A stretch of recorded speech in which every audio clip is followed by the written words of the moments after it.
everybody. I'm Chelsea Cross, your host of the C-Suite, millennial marketing strategist, personal branding expert, and LinkedIn Learning's top performing instructor. And I am so happy to be here with all of you today, especially because I might be biased, but I think my guest for today's C-Suite is absolutely amazing. She happens to be my sister-in-law as well, but she's not just my sister-in-law amazing. She really is an incredible person, incredible being, and an incredible professional.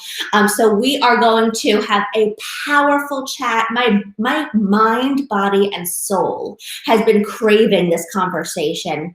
I am going to open up the chat. So thanks to my partner, Restream, I am coming to you live on Facebook personal page, business page, LinkedIn, Twitter, and YouTube. I can chat with you in real time. Hey, everybody. I'm just opening up the chat.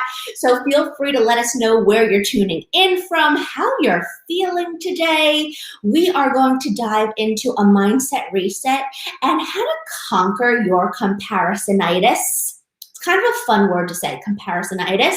Not a fun feeling, but a fun word. And we're going to totally define what comparisonitis is and also talk about how to release ourselves from the feeling of comparisonitis or shoulding all over ourselves, those negative stories that might be popping up in your thoughts or in your head throughout the day. I'm so excited to get this party started. We are live, ladies and gentlemen. Drop something in the chat for me just to let me know you are here with me on Facebook, on YouTube, on Periscope. Let me know where you're joining in from and where you're tuning in from. Both Marisa and I are coming to you from sunny South Florida. So let's invite her to the conversation, shall we? Hello, Marisa. Hello. I'm so excited to be here. I think it's just such an honor to be able to be on so many platforms at the same time and to really be able to reach all different people in all different ways. And I think what we're here to share today is so needed in society, in the world, and even for us. I think just like bringing this conversation to life is just really necessary. So I'm excited to jump in. Likewise. And Marisa and I have really been through such an amazing turn of events in regards to timing, especially with this collaboration that we're so excited to share a little bit more about today, if you haven't heard of it already. But literally, this marks our 1-year anniversary for when Marisa and I created and launched our tool called the Rainbow Reality Method.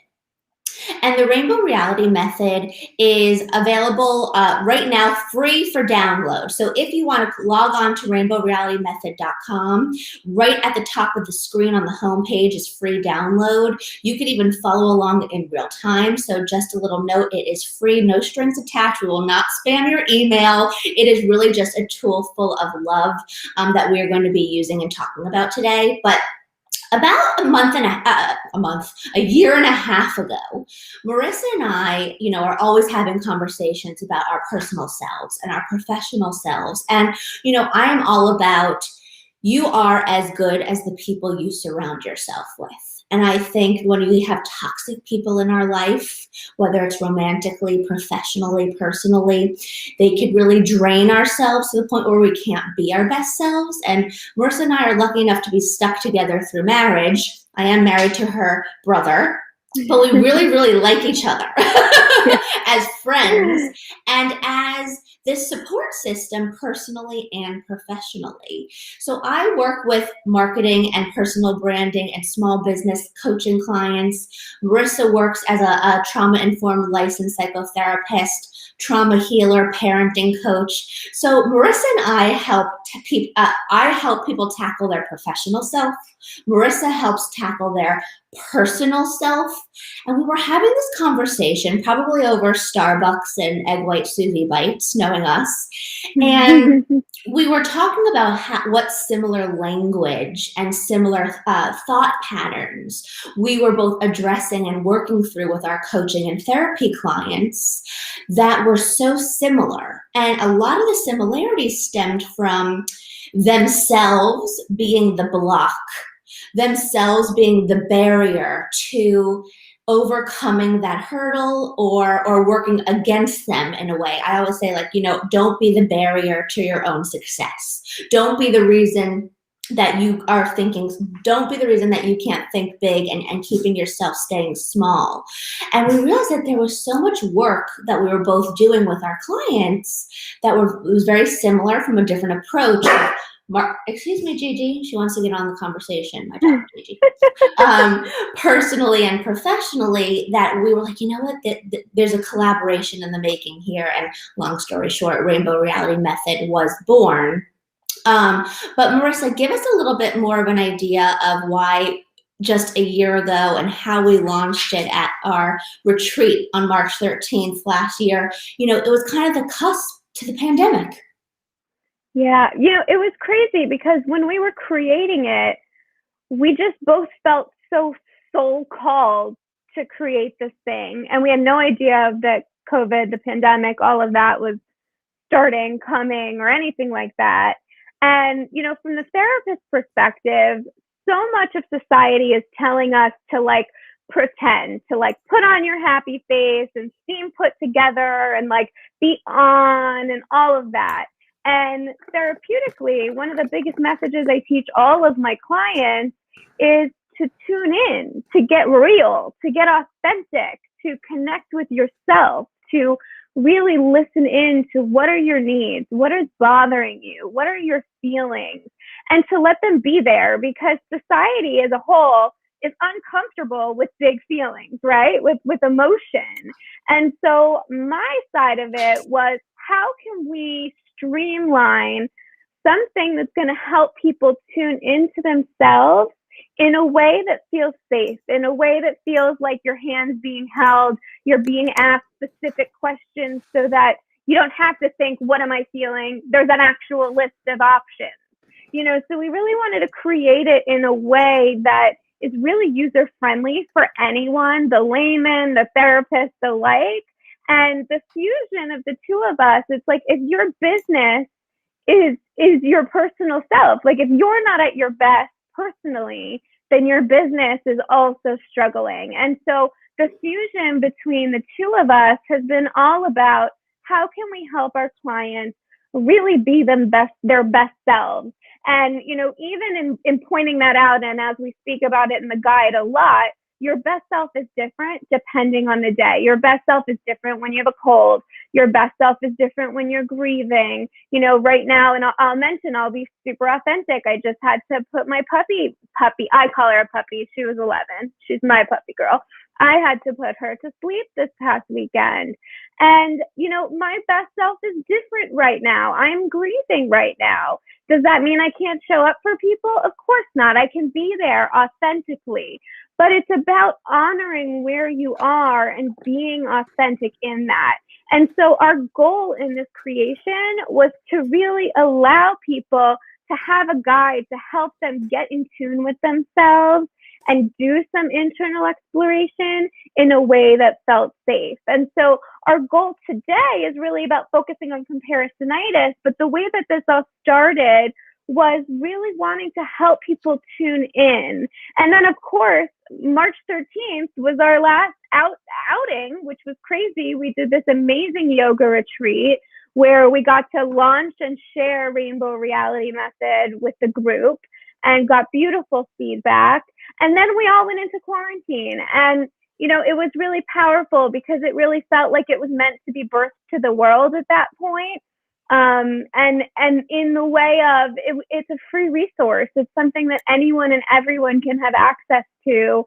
And it gives words to things like emotions and feelings that I think a lot of people struggle with because we're in a society that's so uncomfortable with feelings. And so our goal was to create a way to make that more comfortable for people. And it's amazing how, time, I really do believe that life is just, timing. And success or even failure to me is a matter of timing and where you are personally and professionally in your life, in your journey. But this truly was a labor of love and a passion project for both of us, where the timing was couldn't have been more necessary, because we all went through a lot within the past year. And, you know, we're even coming into a different part of the pandemic and COVID era, because now we're seeing more people get vaccinated. We're seeing more people have a little bit more peace of mind and relief. And in that they can be a little bit more social and go do things upon being vaccinated, of course.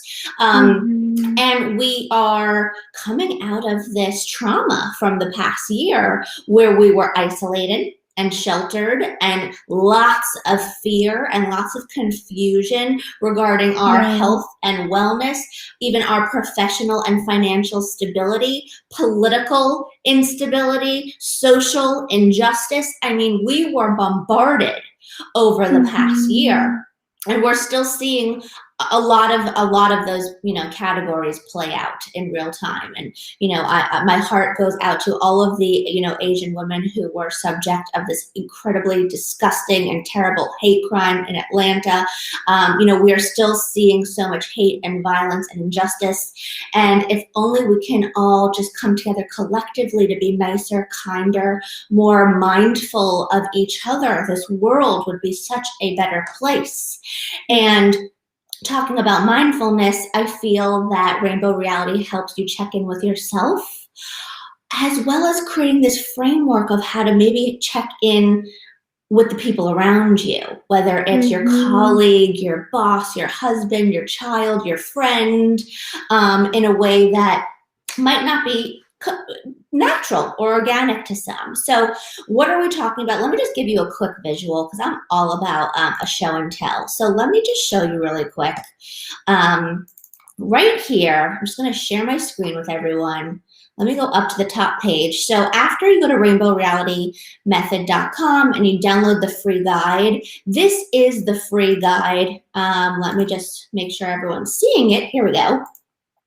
So here's the free guide, and as I scroll through it, you'll see that we really walk you through the steps, step 1 through 7, and it's very interactive, loaded with great graphics, loaded with kind of great visuals to help narrate the journey. Think about a diary or a gratitude journal. This takes it, in my opinion, one step further, but here's just a visual of what this Rainbow Reality Method guide, free download, available right now, that you can, you know, participate in yourself or send it to a friend, a colleague, your children. You and your husband can do this together. To me, it is such a powerful tool and a great framework to reset your mindset daily. So before we dive into the 7 steps, though, Marisa, I really think I'd love to just tackle the conversation of comparisonitis. You know, defining what comparisonitis is, how some of us might not even realize we are in comparisonitis on a day-to-day, or that it's a trigger for us personally or professionally. So as the licensed psychotherapist, can you please define comparisonitis for some of us who might be going, what is that really? Yes, definitely. And I actually feel very called to just first speak to trauma on COVID for one more moment, because it's so linked to comparisonitis. So this last year that we've all been through, it's like we've been in the trauma. The trauma has been occurring, and for a lot of people, it still is occurring. And what that means is that we're in survival mode. And so I think a lot of people have this like excitement about kind of coming out again and being with people again. But what some people may not expect, and so I really just want to normalize that everyone's going to experience coming out of this trauma experience a little bit differently. And so some people might actually feel like they now collapse, meaning emotionally, it's like they've been surviving and holding on for so long that now that there's this like little bit of light at the end of the tunnel for some people, that's where the collapse happens. Some people have been collapsing before. A lot of people are talking about different personality types, like the introverts have felt kind of like safe in their bubble, and there's a lot of anxiety around How do I re-enter the world? Where the extroverts have had a really hard time, and this is just generalizing, but just to give some examples, have had more of a hard time being quarantined, being within, and like can't wait to get out. So I just want to really normalize here that there is absolutely no right or wrong way to feel, to react, to, you know, really take on how this next phase of COVID is going to be for you. And as it relates to comparisonitis, it's so easy to get caught up in the scroll and look at what other people are doing and judge them or judge ourselves or wonder why they seem okay and we don't, or wonder why they seem like a mess and what's wrong with me that I'm not. You know, so we really want to get to this place of normalizing all emotions. All emotions are real. And I teach, especially when it comes to parenting, you know, we talk about like big feelings with kids, and all feelings are real. All feelings are acceptable. And our kids are going to come out of this too. They've had to learn to stay 6 feet apart. This is not normal. They've had to learn to read faces by just seeing eyes. This is not normal. So we want to really validate how unusual this year has been and traumatic this year has been, and how I think a lot of people are hopeful that the trauma is over, but sometimes that's when the breakdown can happen. So I'm not saying that that's going to happen for everyone, but I want to normalize that in case that is someone's or multiple people's reaction, that's okay. You know, it's like you hold on and you survive and you hold it together.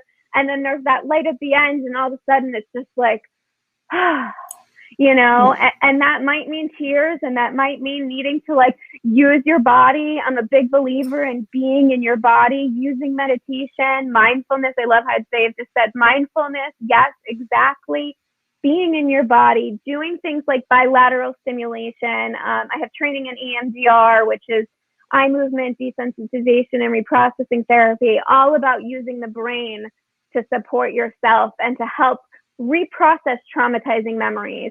And so even things like going for a walk, tapping bilaterally, we call this a butterfly hug, going like this.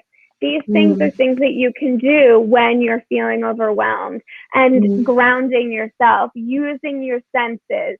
So I just really wanted to speak to that because I think that's a really important piece of the, yes, mala, love, feeling, texture, sensory, smell, drinking ice cold water, hot tea, smelling coffee.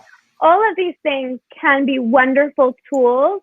And I say that because everybody's tools are different. So when we talk about comparisonitis, the most important piece is we get stuck in wondering, what's wrong with me? Why are they okay? Why do they seem okay? What's going on? What is something wrong with me? Most people feel that there's something wrong with them. And the truth is, it's because so many people are pretending and are faking it. And honestly, that's why the first thing I wanted to share was that I'm in grief mode this week. Because I would be pretending if I didn't honor that. I'd be pretending if I pretended to say, life is dandy and I'm happy. You know, I'm having my happy moments and I'm having my crying moments. And that's okay. That's real. And I think it's so important that we start to use social media, especially, to share the real instead of the highlight reel. And then even when we're with our friends, you know, to be authentic, to say I'm having a hard time. Yeah. People are really uncomfortable with holding space for each other. And I think if we start to really normalize this, we can break the comparing. We can break the what's wrong with me, what's wrong with you judgment, and instead make it more of this like, I accept you as you are and I accept myself as I am. That's how we break the comparisonitis. So I know you asked me the definition of comparisonitis. I'm sorry I went all over where my brain went, but so good. So good. Comparisonitis, I don't even know if it's a real dictionary word. It may or may not be, but it's really about getting stuck in looking at what other people are doing and making yourself feel less than or unworthy, or really being self-critical. And the opposite of that, or the antidote to that, is self-compassion. And we really want to start with self-compassion as well as compassion for others, and normalizing that everyone's handling all of this different. There's no right or wrong. It's about doing what feels right for you.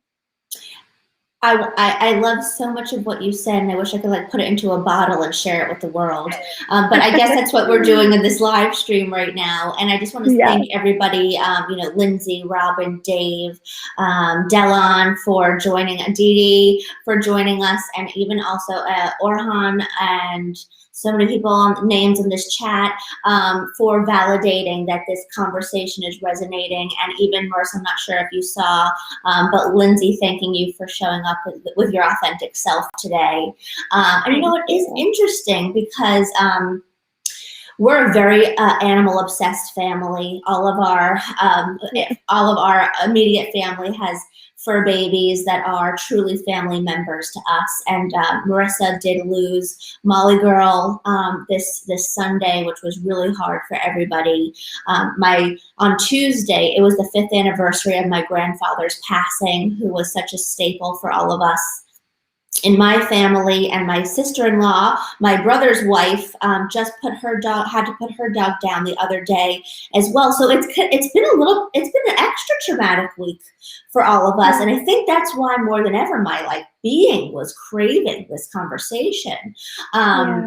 Because, you know, at some point we just need to kind of have a little soul cleanse or soul reboot, and even just a collective conversation where we're coming from a place of compassion from each other really feels good, especially in the past year where we've been a little bit more isolated. Some of us are not hugging the people we love the most. So I'm giving everybody a very big virtual hug right now. But, you know, I really appreciate your definition of comparison-itis, and also your antidote, you're the opposite of self-compassion. And I was thinking as you were talking, Marisa, you know, I think a lot of people get triggered with that comparison-itis when they are in the scroll, right? When they're scrolling on social media and we get this visual hit of somebody else doing something that creates us to compare ourselves, right? Are they showing themselves in a hot bikini picture? Are they showing themselves with their family and maybe we can't see our family right now? Are they showing themselves with their children and we're wanting to get pregnant right now? Are they showing themselves eating a piece of pizza, and you are trying to diet right now? Like what happens throughout that scroll that triggers you? It can be multiple things within one scroll, let alone one thing, right? And I love that you said, you know, we tend to show the highlights, not the real of ourselves on social media. And people say to me all the time, Chelsea, you take such good pictures. Well, do you think that I post the bad pictures? No, I don't post the bad pictures, right? I'm even keep touching my hair and fixing myself as we're on this live stream because it's just second nature. I'm also about 25 pounds plus heavier right now because I'm 28 weeks pregnant, which is very uncomfortable, and I'm totally short of breath, so excuse me, everybody. But showing up as my authentic self today. I was talking to Marisa earlier that I was having cramping contractions today. Hello, third trimester, right? But yes, I think it's about becoming aware of what comparisonitis is and being aware of what your triggers are so that you can identify them, address them, and release them. And that definitely is part of the process that we'll move into in our 7 steps to a mindset reset. Thank you so much for this beautiful compliment, Janie. Love your live shows. Yay, that's always so great to hear. Thank you for that validation. Validation, Marisa. Talk about comparisonitis and an antidote or a way to, you know, help your peers, your friends, your partners. How important is validation throughout life, even especially right now as we're all kind of coming out of this extra traumatic 2020? Yeah. So there's two big things that come to mind for me with validation. The first one is validation from the space of the person you're validating. So we tend to naturally think of what we're experiencing instead of putting ourselves in someone else's shoes. And so if you're looking to validate someone, take a moment and really try on their life. Really put yourself in their lens, in their experience, and then validate from that angle what they're needing. For example, I work with teenage clients who just don't feel like their parents hear them. And so much of that is because their parents aren't hearing them. They're not listening. They're not checking in. They're looking at it from, you need good grades, you need this, instead of, what do you need? How are you feeling? And so I think validation is really asking and then listening from an objective perspective, being willing to really hold space and really hear and validate. And I think on the flip side of that, there's also this comparisonitis that's really important to bring out as well, of our own expectations. And so yes, we're comparing ourselves against the scroll, which, by the way, I totally suggest if you're scrolling and things are making you feel bad, stop following, defollow, change your scroll, find the positive affirmation, people, find the things that make you feel good. Sorry, side note, but I love talking about that piece too. But when you're comparing against your expectation versus reality, that also is this really deep piece of comparisonitis that leaves us feeling less than. So like, perfect example, like, because now, you know, I'm the mom of two, you're going into the motherhood journey. Like right now, I'll share, my son is 18 months old and he just took his first real steps yesterday. And it was beautiful and it was exciting. And honestly, most kids hit that milestone at 12 months. And, you know, I could have gotten lost in that comparison. We had lots of hospital issues and things like that in the beginning. And so I've had a lot of medical forewarning that he would be delayed because of that. So that gave me that validation, which was helpful. But I think a lot of people, like, you see people post their pictures of their kids' milestones and they're like, oh, they're walking at 8 months. And you're like, what's wrong with me? And as a mother, our natural inclination is to make it about internalized. What's wrong with me that my kid isn't doing it? What am I doing wrong? Am I reading enough? Am I doing this enough? Same thing with pregnancy, you know, like, is my bump enough? Is it, you know, do I look pregnant or do I look like I had a burger? Like, all of these things are managing our expectations. And I think things like milestones, things like body image, like, we need to let go of those comparing and of those expectations for ourselves. Like, I know when I was pregnant, I had already been a little bit overweight in the beginning. And so I didn't really have that like cool looking hard basketball bump. I had kind of like a little mushy belly at the bottom. And there was shame around that in the beginning because I was comparing to what I wanted it to look like. And so when we really let go of expectation and really surrender into acceptance, which is that self-compassion piece just within, it's really, really healing. And so I think, you know, yes, there's milestones. Yes, there's like what most people look like when they're pregnant or when most kids hit their milestones or whatever it is. But I think giving yourself permission to be yourself and to find love and acceptance for you, for your body, for your child, to trust that they're developing at the pace that they're supposed to develop at. You know, even birth. I just had an entire conversation yesterday with a client about birth trauma. Like, we expect birth to go a certain way, and then we have so much shame around it when it doesn't go that way. And so when we can like really release these expectations, it makes a really big difference in breaking the comparisonitis, both against others and against our expectations. And that's where that self-compassion comes in. I think that is such an like fundamental moment to really marinate on. And also, if you can learn to manage expectations better, you will be a happier camper, personally and professionally, any way you slice it. And I will tell you that, coming from the professional lens now, right, you are totally hitting the personal self, but that bleeds into your professional self, especially if you are the entrepreneur, if you are the face behind your business, if you are the solopreneur, right? Well, something that totally changed my personal and professional mental space and the way I think and go about things are when I heard the term from one of my dearest friends, Ashley Stahl, author of U-Turn, amazing book right now available on Amazon. Plug for Ashley. She deserves it. She taught me the difference between expectations versus agreements. A lot of us expect our colleague to do this, expect our husband to get us flowers on Valentine's Day, expect our 50-50 business partner to put in just as much money as I'm putting in.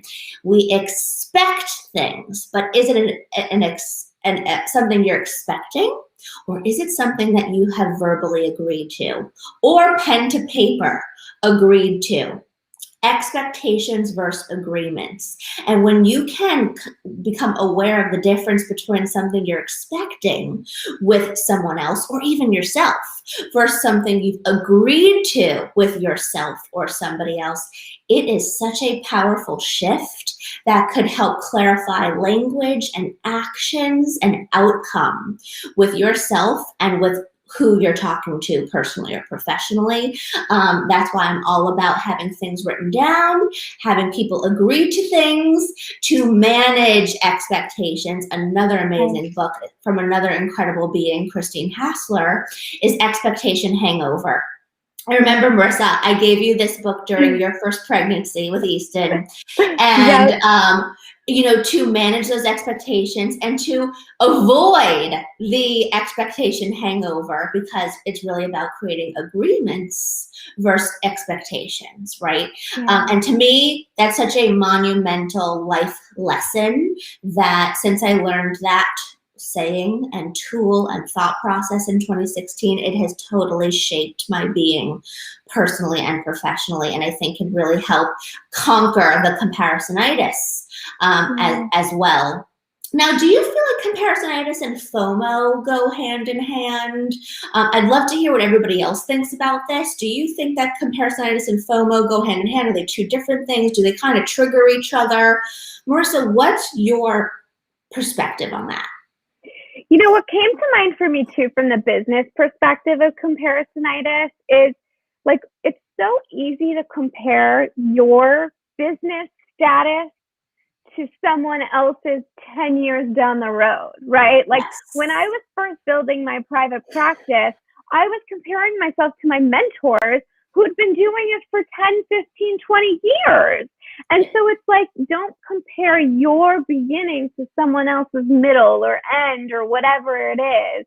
And I think also like this whole, the FOMO especially, like I kind of love that I'm not so social media savvy, so forgive me if I'm wrong, but I think that Instagram is starting to say like you can choose for people to see the likes or the not likes on there. And I really think that's actually really healthy, because what the problem is we get this FOMO of like, why does that person have 1,000 people liking them? Why does that person have so much engagement when I'm working so hard on my content and I'm getting 20 likes or I'm getting 50 likes or whatever it is, So I think there's that fear of missing out, that fear of what is it that they have that I don't, but we don't see behind the scenes. And we also don't know what that means. Just because someone has 100,000 followers doesn't mean they're monetizing. We don't know what we don't know behind the scenes. And so I think the FOMO of that, the comparing ourselves against other people's businesses when we're only seeing what's being shown, it's a disservice to ourselves and our own business, because it's not comparable. It's like really kind of like, I always say to myself to really empower myself in my business, and I suggest this to all my clients, is keep your eyes on your own paper. Like, stick with who you are. Stick with what feels good for you. You're not missing out if you're doing what's aligned with you. If you're doing what feels good with your purpose. And like, even especially having you as my sister-in-law, like I've totally gotten caught up in like the follower comparing and all that stuff. And I had to learn, and we've had these conversations with each other, and you've helped teach me, like, you know, you've been doing this for 10 plus years, building this social media. I like literally just started this year. Like, it's not comparable, yet it's so easy to get stuck in that FOMO of what does she have that I don't? And we really don't know the behind the scenes. You know, someone with a massive following, that doesn't mean they're monetizing on it. It doesn't mean anything. It doesn't necessarily mean that they're even happy with the focus of what they're doing, or that they're now stuck in it because they have the following because of it.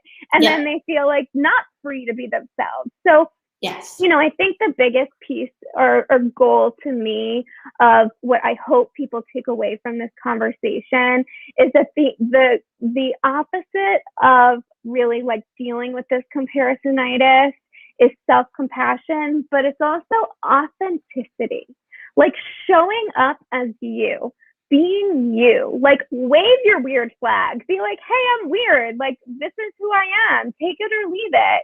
And if you like it, great, you're my people. And if you don't, that's okay too. And it's not personal. I think so often we internalize and we take things personally. I'm a big fan of the 4 agreements. If anyone has read that, if you haven't, read it. It's like one of my Bibles, honestly. Like, it's just like, don't take it personally. It's not about you. And we're all mirror reflections of ourselves. So whatever's bothering us about other people, whatever we're comparing ourselves to, that's about us. That's about our internal work, both professionally and personally. And the more you work on yourself personally, the more you thrive professionally. So it really does so go hand in hand. Oh, Marisa, you are being so good. Snaps all around. And I'm going to call you out. And right before we go live, everybody, Marisa's like, I'm feeling a little nervous about this. And I was like, really? Like, because this is how amazing she really is. But she was being authentic and just going, well, I want to show up for everybody today. And I said, you always do, because it's just you naturally. And truly, messaging it, I'd love to put this in a bottle and spray everybody with it, because it's so powerful and it's so true. And from the professional self, right, as someone who is a social media marketing and personal branding expert, it's so easy to get hung up on the likes, on the comments, on the engagement, on the click-through rate, and it could easily stop us from continuing, right? Because if you don't say overnight success, or if you don't see, oh, I'm not getting 10 discovery calls or 10 clients after my one campaign, it's all about consistency. And it's all about being your authentic self, putting out your message, really understanding who you're speaking to online when it is coming from your professional self, so that you are connecting with like-minded people. If you are showing up inauthentically and trying to be this person, you're not going to connect with the right person.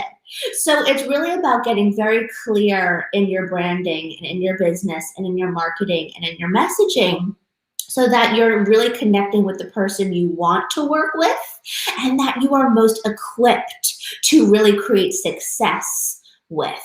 So don't let the following and the traffic and the numbers stop you from continuing. Don't let it be the barrier that you're not creating the consistency in your efforts. Because I always say, if you start to put together a content strategy or a social media strategy or a marketing strategy, give it at least 3 to 6 months of consistent effort before you start identifying what's working and what's not working. You have to have that consistency under your belt.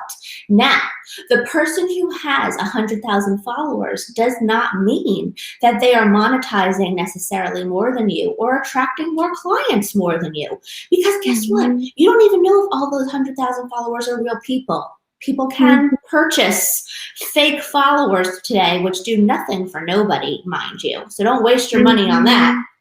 It's so much more about growing the micro communities that you have real influence, real engagement, real connections with, than having quantity over quality. It's all about quantity over quality. And I think that rings so the other true. way, quality over quantity. Quality over quantity. Thank you. There you go. Brain. My brain is really mushy, guys. I got really you. Mushy. This is why you need these people in your life, okay? It took me a minute. I'm like, wait, who's right here? I'm confused. It's so about quality over quantity. Got that right. Personally and professionally, you don't need to have 100 friends to feel relevant today. You don't need to have 100 followers to feel relevant. It's about having the 50, the 20, the 10 really engaged, really loyal friends or followers that are going to connect on that deeper level, and maybe will convert to the lead, convert to the sale, right? So it is quality over quantity through and through. And I really do believe. Can I add to that too, Chel? I think it's so important to say, like, when it comes to career and what you're sharing with the world, it's about values. And that is the authenticity. Because if you're putting out there this like fake, superficial pretending of who you think people want you to be, you're then attracting that back, right? You're magnetizing that. And so instead, when you can really start to work toward liking yourself, liking the work you're doing, being authentic, knowing your values, your core beliefs, and then sharing that, that is giving people content that's really helpful. That is sharing with the world in a way that's going to help other people grow as well. And that's going to magnetize your audience. And Chelsea's the one that taught me that. So I have to give her the credit. She's totally the one that taught me that. And she has really helped me align with my values and stop pretending and start sharing authentically, because it's really all about authenticity here. And like the more that we show up authentically, the more we give people permission to do the same. And so that's really the opposite of this comparisonitis, is to start being real, start being honest.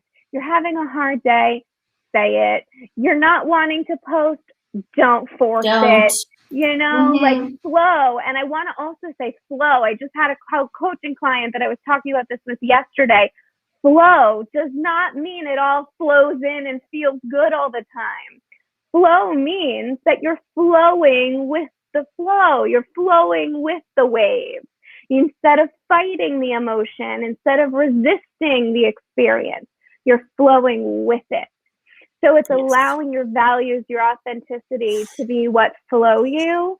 And then instead of resisting, let the feelings be there. That's what Rainbow Reality Method is all about, is letting the feelings be there. Well, I think that's a perfect segue to really capping off our live stream today, where, as we've talked about, you know, a mindset reset, identifying what's triggering us in comparisonitis, the flip to comparisonitis, self-compassion, self-love. And I do think that, you know, talk about how, you know, there's so many messages and takeaways from the 40 minutes that we've already discussed. But, you know, like we said in the beginning of the hour, we did put together this tool and this methodology, this framework called the Rainbow Reality Method, 7 steps to a mindset reset and to really help release that comparisonitis and step into your better self. So I think capping off this live stream with just allowing Marisa and I to walk all of you through the 7 steps is a beautiful way to end this time together, and also a great moment of reflection that we can all really think about once this live stream or after the recording ends. So I just want to give everybody a visual really quick.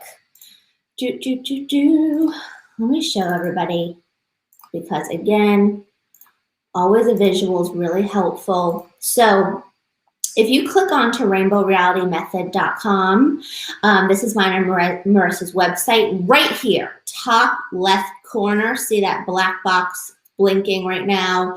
This is where you can go ahead and get your free guide. It is free. It is available for download. On this website, of course, is more about the Rainbow Reality Method. There's a video here where we walk you through the 7 steps, how it works, what resonates, lots of testimonials, which is such a beautiful thing to read, what resonates with everybody else. Of course, if you would like to read this Forbes feature, we're so thankful of being featured in Forbes with the Rainbow Reality Method. Also, even just a note of the co-creators, Marisa and I, and where our expertise really aligns and where we came together to create the Rainbow Reality Method. But right here, available for free, easy download. Just wanted to give everybody a visual of the where you can go get it right now. And we're going to walk you through the 7 steps that are in that interactive guide. Marisa has it printed out right in front of her. We always advise you to print it out if you have a printer available. Right, Marisa, putting pen to paper, putting thoughts down. What's the therapeutic backstory to, the process of journaling, gratitude journal, writing something down versus thinking something in your head? So I wish I could actually quote the research specifically, but of course nothing's top of mind right now. But there is research and evidence that shows that when you're actually writing, you're using your hand, it's like this energy flow. It's coming through your mind, it's going through your arm. Somatic experiencing, by the way, is a wonderful trauma modality as well. That's all about body work. And so it's really about letting it come through your body and out. And when you write, I'm all about free flow writing, but then a lot of people also need a guide. They need prompts because it is overwhelming to do a free flow writing. And so I suggest starting with the guide. Once you feel ready, then you can kind of take it where you need to go. Once you're used to the steps, you can do 1, step 3, step 7, whatever order you need. We always suggest kind of starting in the beginning, but there's something really powerful to putting the pen to paper. It's validating. It's like saying, I matter enough, my feelings and emotions matter enough to write them down, to read it back, to sit with it, even to save it and reflect on it and see where you've come and how far you've progressed over time. And I think that there's a lot of value in just saying I matter when you take the time to validate and write it out. So I'll start jumping in with step 1, which is what's bothering you right now. And it sounds like such an obvious question, but most people don't even go there. They're just like, I'm in spiral, I'm anxious, I'm overwhelmed, I don't even know what's bothering me. So it's a way to just kind of tune in and then get really specific. What's the specific thing that's bothering you right now? And the reason we asked it in that way right now is because it's easy to clump all the things that overwhelm you together. And instead, we want you to focus on the specific so that you can weed through a lot of the overwhelm and get focused on what the specific thing actually is. It takes away a lot of that, feeling like it's just too much to handle by simplifying it down to what is it right now? Like for me right now, it's the grief of my dog. That's what's bothering me right now. It's more specific. Charlie, you want to jump into number 2? And I'm just giving everyone a visual of, step number 1 in the guide here, just to show you how sometimes it could be a little overwhelming to go, what am I feeling? That's why we love to give you these prompts so that we're kind of helping to help you identify what you could be feeling. And again, try to take any of the work out of it, right? Because this is supposed to be a cathartic and therapeutic process as you work through these 7 steps. So yes. So moving into step number 2, after you've checked in with yourself, is to challenge your thoughts and your stories. And one of my favorite graphics that we created within the guide, let me just zoom in here, to me is the perfect example of, or the perfect visual of what we're talking about here, is that your thoughts ultimately create the feelings that turn into the stories within your head, right? So that story that's on replay in your head, or the story that's keeping you up at night, or that story that's making you feel less than, and that leads us into step number 2, which is really challenging those thoughts and stories, and so that we can identify, is that story true? Is that story based in fact?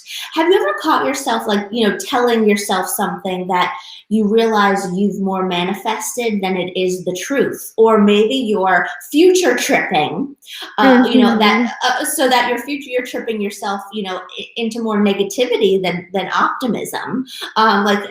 Think of how, like, even for a lack of a better example, that conversation that you have to have with a friend or a boyfriend, and you're so nervous about that conversation, and you're having all this story playing in your head, that once you finally have that conversation, you're like, oh, that wasn't that hard, or it didn't really go that way. It's like, challenging the stories in your head, making sure they're based in fact. And that's what step 2 is all about. Did I explain that right, Maris? Perfectly. Yep, definitely. Because that really leads us right into step number 3. Yes. Step 3 is all about whose voice is in your head. I think it's important to learn that a lot of the times we think it's all us. We think it's all our messaging. But what happens is, like, when we're really little children, like, everything's neutral, everything's objective, everything is new. And then we start to have experiences that start to shape how we look at the world. And a lot of the times, they're not even our view of the world.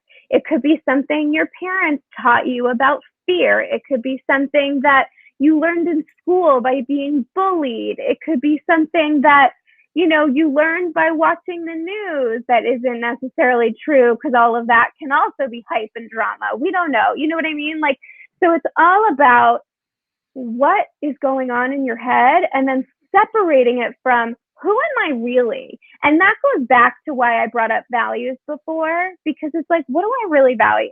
What's really important to me? Whose voice is in there? Is it mine? And what do I even want to do with that?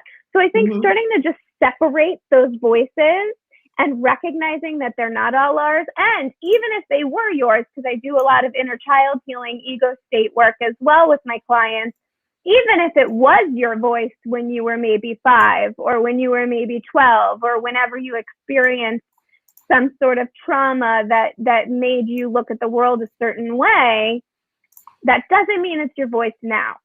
And so you get to free yourself. You get to free yourself from the prison of your false stories and of the negative voices in your head, even if at one point in your life they were true, right? Like, let's say you had a traumatic childhood, and at one point in your life it wasn't safe, but now you're an adult and you are safe. So it's also about, who am I now? Who is my adult self now? And what are the stories I want to look at that way too?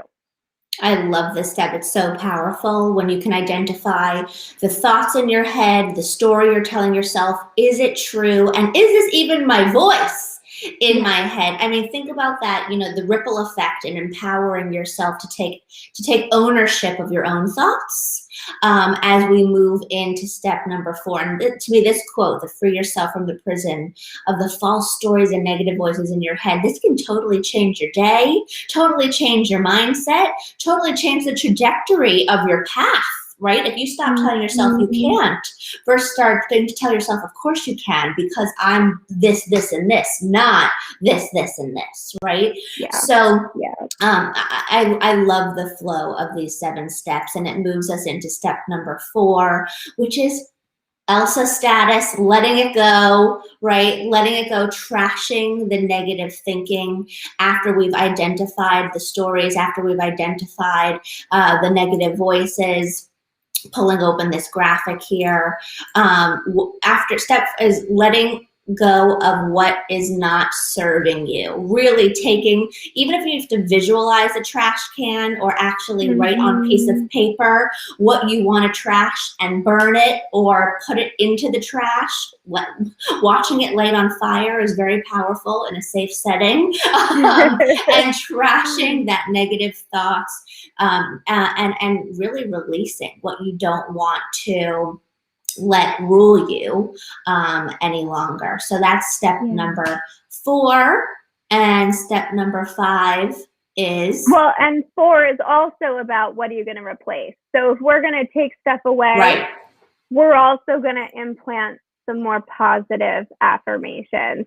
And EMDR is one of the, like I mentioned before, it's all about adding positive thoughts, adding new, more healthy ways to look at things. And so once you're trashing the things that no longer suit you, you want to also add some positive stuff, some new positive beliefs about yourself. For example, I can handle anything that comes my way. For example, I'm strong.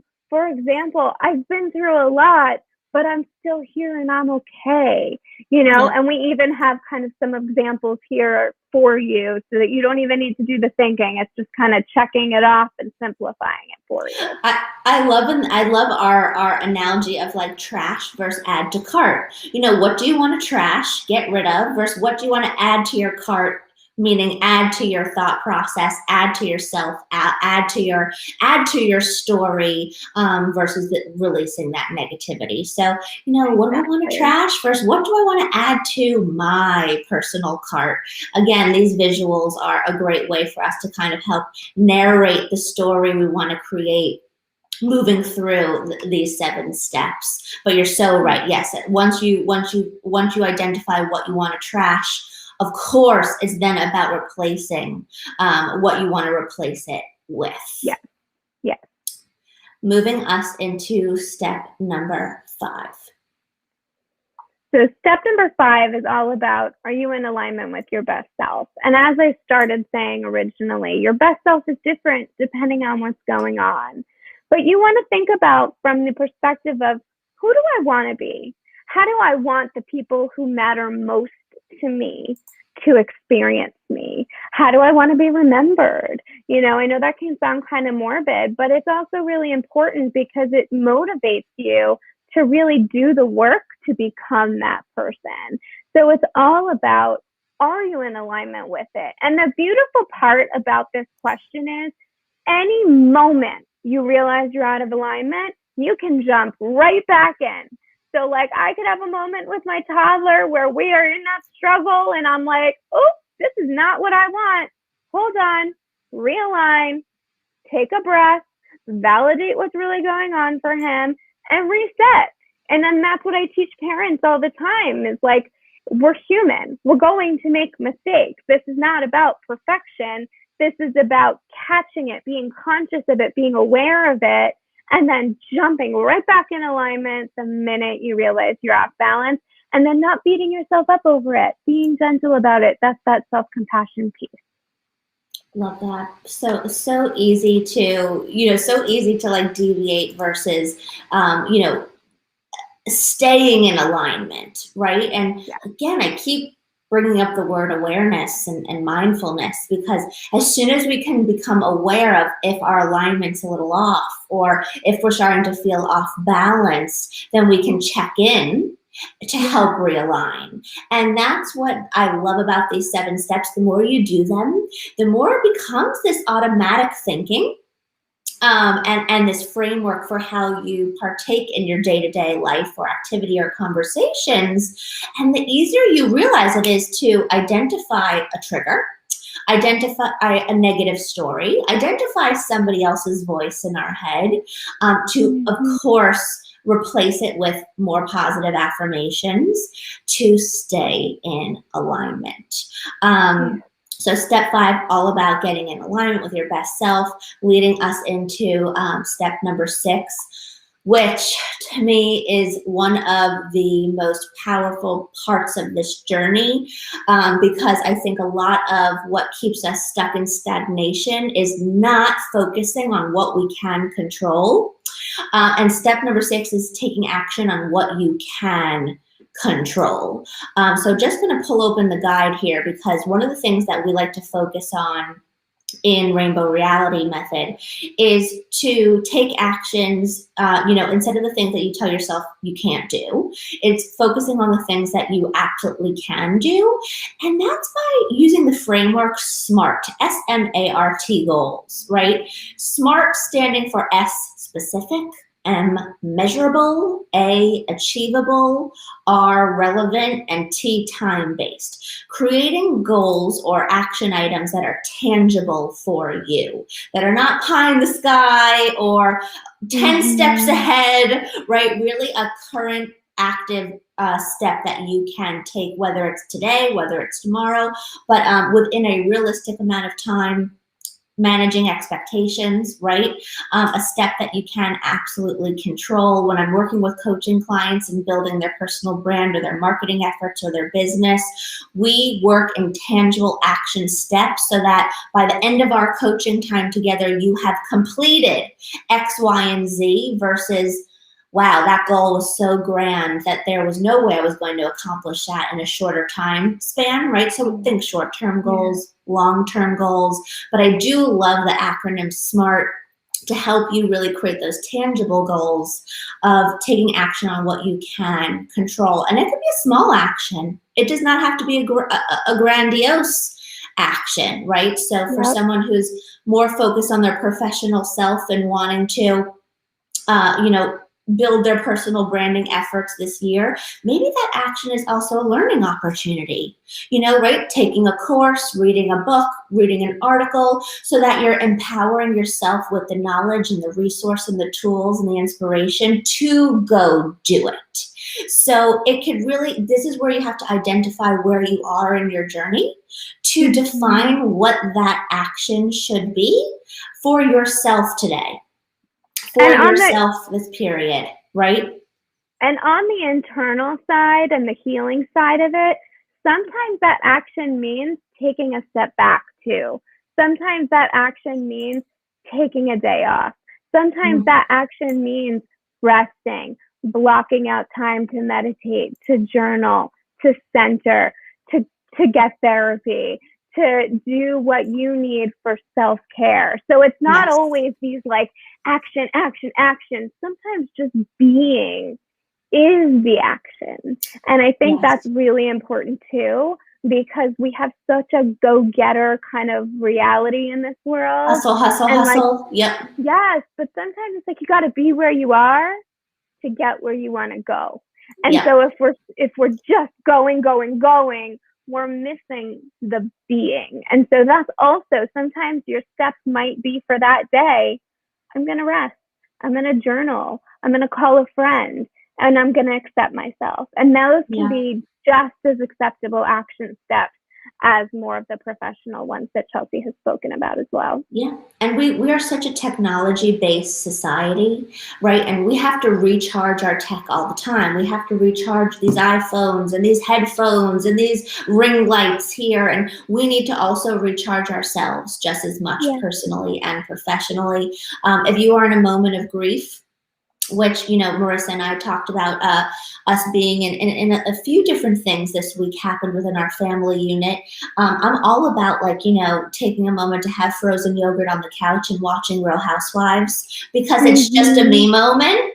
And I honor that me moment so that I have that reboot, so that the next day I feel a little bit more rested to then take the more proactive action versus the passive action. So just honor that within yourself, right? You are not the Energizer Bunny, even though some of us think we are. And the Energizer Bunny does run on batteries. We don't. And that's how you burn out. We got to take care of ourselves. And that leads us to step 7, which is focusing on what we already have. Focusing on gratitude. Gratitude is all about what is going well for us. We live in a society where we're so focused on what other people have. Talk about comparisonitis, right?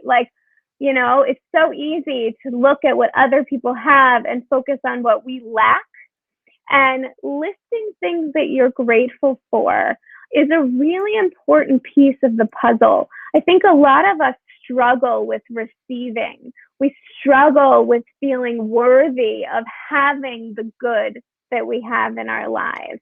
And so daily gratitude is one of the things I suggest most often to my clients, because number one, it's raising your energetic vibration just by tuning into what you are grateful for.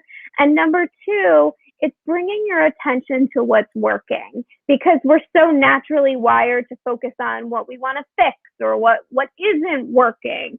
And so instead, it's about what is working. And the thing with gratitude that's really important is it's not just like a quick checklist. Okay, I wrote my 7, whatever. It's like really taking a moment for each one and letting them be different or the same either day. It doesn't, it's whatever feels right for you. Nothing rigid. Everything's about flow here with us. But feeling into it. What is it that I'm grateful for? Things as simple as, I'm grateful that I can go to the bathroom. I'm grateful that my body can digest. I'm grateful that I have a roof over my head. I'm grateful that I have family support. And then thinking about the people who don't have those things, what can I do to reach out to them? What can I do to share, to spread that abundance of gratitude with the world? And honestly, I think that's one of the biggest, I know for me, and I think for Chelsea too, one of the biggest reasons why we wanted to make this guide free, is like, not everybody can afford to work with us, and not everybody can afford to have therapy and coaching and the hand holding and the support that they really need. And so we wanted to give in a way that has no strings attached, but that's just sharing from abundance to give so that people have a resource to support themselves, because everybody deserves to heal. Everybody deserves to be able to work on themselves and check in with themselves and validate their own feelings and feel important and valued and worthy. And so I speak for both of us, I think, when I say that was our mission in creating this, and that is why it's free. We really want to share abundantly what we're grateful for, which is that this has changed our lives, and we hope and pray that it can in turn also do the same for you. It is so true, and it's amazing how going through these 7 steps one time is so powerful, and then doing them multiple times daily is just where you really see this, this catalyst effect on the way you think, the way you act, the way you feel, the way you perceive others, the way you communicate. So truly, if you are looking for a mindset reset, a mindset reboot, a different way to approach mindfulness, a framework for daily thought, this is all this is all here in this great tool available for you right now. Maybe that action is to download the guide so that you have this available for yourself or for your family, or for your friends or for your colleagues, whoever you feel that this would benefit, available for free download, rainbowrealitymethod.com. We're just so happy to share it with everyone, no strings attached. Wow, I so needed this conversation as we're over an hour. Obviously, Marisa and I are a little passionate about this topic of conversation. Just a little bit. We could speak to it all day. Marisa and I so look forward to, once normalcy is that much more regained, having our live in-person sharing circles or daily or weekend retreats. That's definitely a long-term goal that's hopefully in the shorter term phase now for us, as we get back to reality, whatever that reality might be for you, for us, for the world. But Marisa, thank you so much for joining us, as always. You are so many words of wisdom and takeaways and nuggets to really chew on throughout today's live stream. And I'm so lucky to have you as my friend, as my sister-in-law, as my colleague, as my collaborator, as my life partner, all of the above. I know, I feel like our souls chose each other just as much as you and my brother did. Absolutely. And of course, you can always stay connected to both Marisa and I thanks to social media and our websites. Marisa, share with everyone where they can stay connected with you. My website is marisahughes.com. You can connect with me through there. And anywhere you search Marisa Hughes LCSW, you will find me somewhere in the Google world. That way, all of my channels are somehow linked to Marisa Hughes LCSW. I'm not as skilled at the channel thing as Chelsea, but the naming will get you there somehow. Marisa Hughes, even if you pop it into Google, you will find her. Marisa Hughes LCSW, because there is a blonde Marisa Hughes out there too. Oh, is there? Okay. Yeah. She's the brunette one, everybody. Yes. And then of course you can. She's also all over my channels as well. For those who are looking to make sure it really is you. But thank you so much. I hope everybody felt a little bit of a release and inspiration for what they could go do next or not do next after today's live or recording. I will see you here next week on the C-Suite for another great topic of conversation and with another power guest. Marisa, thank you so much. I hope everyone enjoyed, and we'll see you here next week.